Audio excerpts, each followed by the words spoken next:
Capítulo 5, donde se prosigue la narración de la desgracia de nuestro caballero. Viendo pues que, en efecto, no podía menearse, acordó de acogerse a su ordinario remedio, que era pensar en algún paso de sus libros, y trújole su locura a la memoria aquel de Valdovinos y del marqués de Mantua, cuando Carloto le dejó herido en la Montiña, historia sabida de los niños, no ignorada de los mozos, celebrada y aún creída de los viejos, y, con todo esto, no más verdadera que los milagros de Mahoma. Esta, pues, le pareció a él que le venía de molde para el paso en que se hallaba, y así, con muestras de grande sentimiento, se comenzó a volcar por la tierra y a decir con debilitado aliento lo mesmo que decía el herido caballero del bosque. ¿Dónde estás, señora mía, que no te duele mi mal? ¿O no lo sabes, señora, o eres falsa y desleal? Y de esta manera fue prosiguiendo el romance hasta aquellos versos que dicen: «Oh noble marqués de Mantua, mi tío y señor carnal». Y quiso la suerte que, cuando llegó a este verso, acertó a pasar por allí un labrador de su mismo lugar y vecino suyo, que venía de llevar una carga de trigo al molino, el cual, viendo aquel hombre allí tendido, se llegó a él y le preguntó que quién era y qué mal sentía, que tan tristemente se quejaba. Don Quijote creyó, sin duda, que aquel era el marqués de Mantua, su tío, y así no le respondió otra cosa que si no fue proseguir en su romance, donde le daba cuenta de su desgracia y de los amores del hijo del emperante con su esposa, todo de la misma manera que el romance lo canta. El labrador estaba admirado oyendo aquellos disparates, y, quitándole la visera, que ya estaba hecha a pedazos de los palos, le limpió el rostro, que le tenía cubierto de polvo,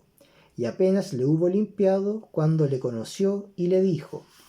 «Señor Quijana», que así se debía de llamar cuando él tenía juicio y no había pasado de hidalgo sosegado a caballero andante, «¿quién ha puesto a vuestra merced de esta suerte?».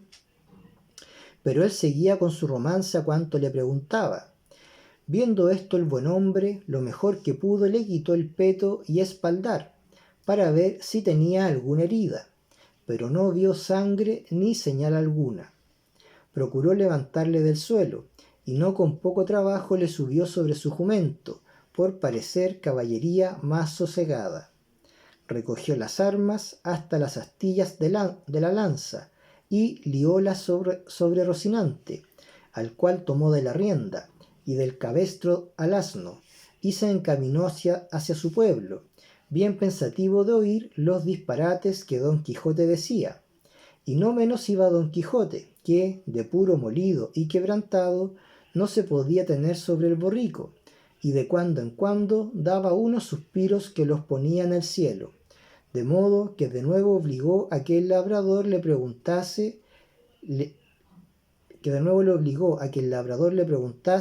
dijese qué mal sentía.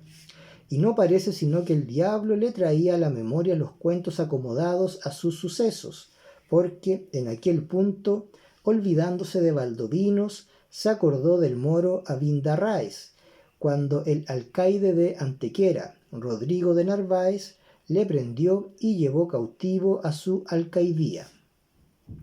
De suerte que, cuando el labrador le volvió a preguntar que cómo estaba y qué sentía, le respondió las mismas palabras y razones que el cautivo Abencerraje respondía a Rodrigo de Narváez, del mismo modo que él había leído la historia en la Diana de Jorge de Montemayor, donde se escribe,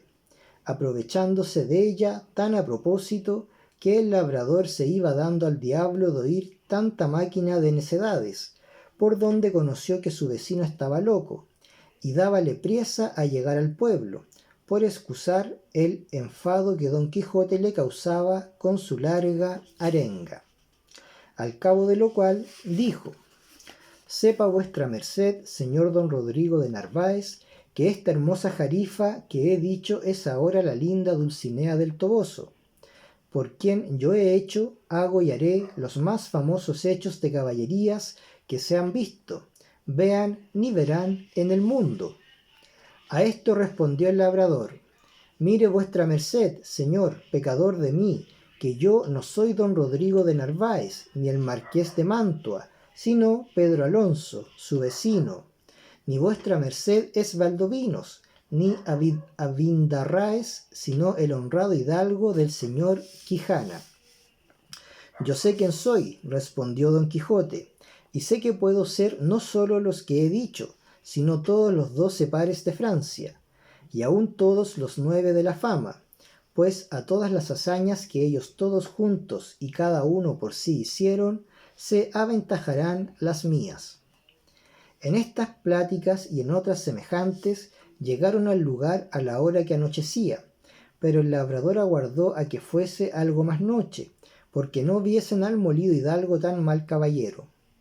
Llegada, pues, la hora que le pareció, entró en el pueblo, y en la casa de don Quijote, la cual halló toda alborotada, y estaban en ella el cura y el barbero del lugar, que eran grandes amigos de don Quijote, que estaba diciéndoles su ama a voces: ¿qué le parece a vuestra merced, señor licenciado Pero Pérez, que así se llamaba el cura,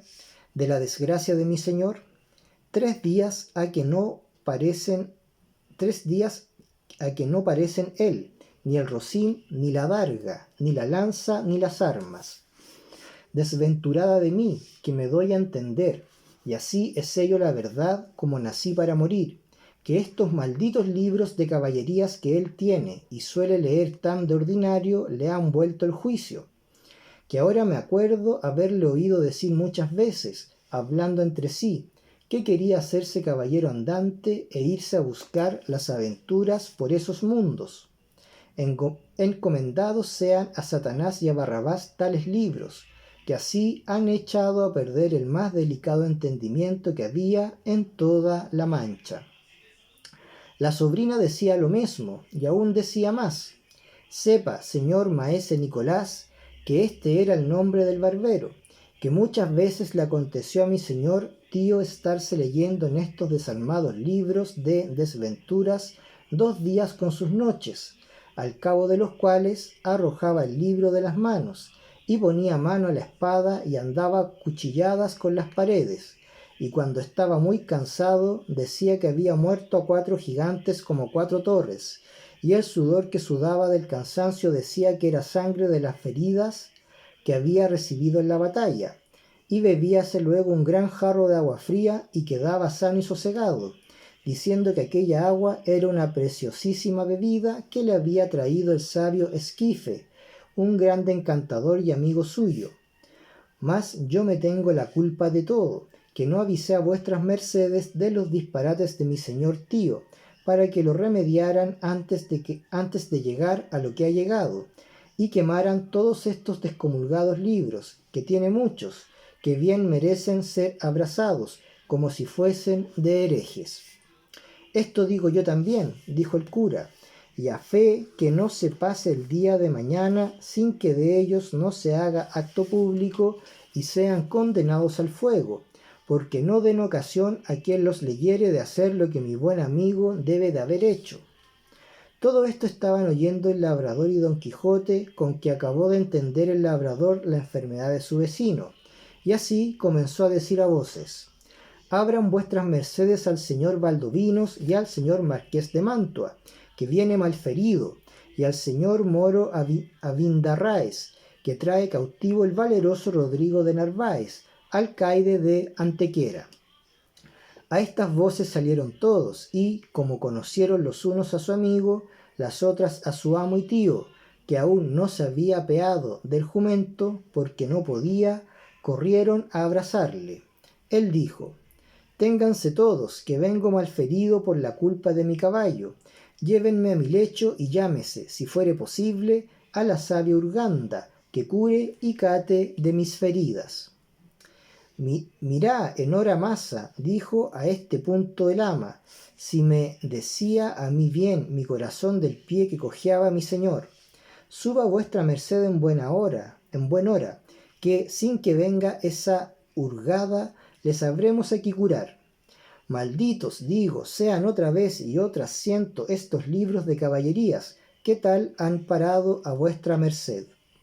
Lleváronle luego a la cama y, catándole las feridas, no le hallaron ninguna, y él dijo que todo era molimiento, por haber dado una gran caída con Rocinante, su caballo, combatiéndose con 10 jayanes, los más desaforados y atrevidos que se pudieran fallar en gran parte de la tierra.